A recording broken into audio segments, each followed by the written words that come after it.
Tutti i giorni riceviamo segnalazioni di cittadini che sono addirittura senza il medico di base o che fanno fatica a contattarlo.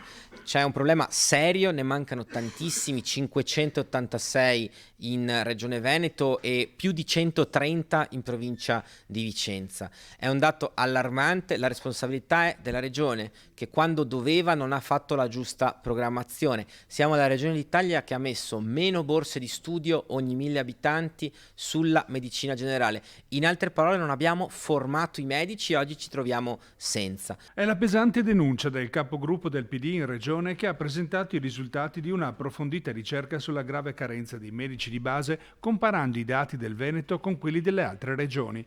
Nel periodo che va dal 2014 al 2021, la Regione Veneto avrebbe sottostimato la richiesta di borse di studio 810 contro le 1082 e 903 di Piemonte ed Emilia-Romagna, che hanno circa mezzo milione in meno di abitanti. Un grave errore, secondo Giacomo Possamai, che ha prospettato gravi carenze proprio in provincia di Vicenza, dove circa la metà dei 540 medici di base hanno un'età media sopra i 55 anni e quindi a breve raggiungeranno l'età pensionabile. Sull'immediato serve mettere a disposizione dei medici personale infermieristico ed amministrativo, perché troppe volte i medici si trovano a fare attività burocratiche. E l'altro punto forte che diciamo è ripartire con le medicine di gruppo, mettere investimenti, soldi sul fatto che i medici possano stare insieme